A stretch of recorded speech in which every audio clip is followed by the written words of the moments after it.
Il y a les badauds, les malfaiteurs là, qui ont élu domicile. Vous avez vu. Le lieu de refuge. Voilà, lieu de refuge. Même à l'intérieur, si on continue, on verra qu'il y a des malfaiteurs là qui ont élu domicile ici.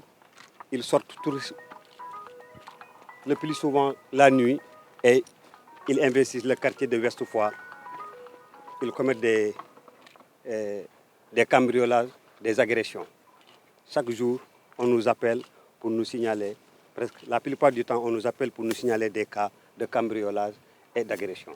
Mais à chaque fois, ils quittent ce lieu, ils investissent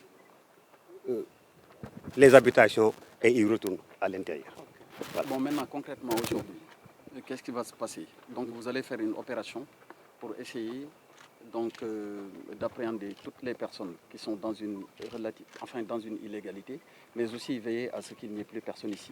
C'est bien ça l'objectif. Exactement. Voilà. Exactement. Ouais. On le fait chaque jour. C'est le quotidien. C'est notre quotidien. Nous le faisons chaque jour. Et le commandement nous ordonne d'y venir souvent et de le faire. Oui, mais aussi il y a quand même peut-être des innovations à apporter. Parce qu'en réalité, quand on fait des choses, après, on les évalue. Et dans tous les cas, si on se rend compte que c'est aux mêmes endroits qu'on retrouve les mêmes personnes, il faut faire en sorte qu'elles ne se réinstallent plus à ces endroits-là. Soit on les occupe, ou bien en rapport avec les autres autorités. De toute façon, ça, on verra ça en autre niveau. Mais ce qui est important, et ce qui est d'ailleurs nécessaire, c'est faire en sorte que quand on fait une opération, pour l'avenir, éviter que les mêmes effets produisant les mêmes causes, que les personnes-là se réinstallent sur le même site.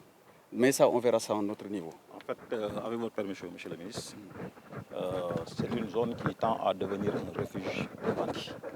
Parce que dans les quartiers jadis réputés paisibles comme Yoff, on a des agressions. Depuis que l'aéroport a été transféré à Dias, cette zone tend à devenir une zone de non-droit. Donc, dans le cadre de la surveillance générale, nous menons très régulièrement des opérations de sécurisation. Et j'avais ordonné au commandant de compagnie donc, de faire un rapport adressé à l'autorité administrative pour que cette dernière envisage les opérations de déguerpissement. Donc, on a failli le faire il y a 2 mois, un peu moins. Donc, mais ça a coïncidé avec ce week-end où il y avait une forte pluie. On était tous engagés dans le plan Orsec. C'est ce qui a fait que ça a été reporté. C'est justement le sens de ce que je disais tout à l'heure, sans entrer dans les détails. Voilà. Mais dans tous les cas, l'objectif, quand on démantèle, c'est éviter que ça se reconstitue. Que les gens se réinstallent. C'est ça, exactement. Voilà. Ouais. Ça, il faudra y veiller particulièrement. Très bien.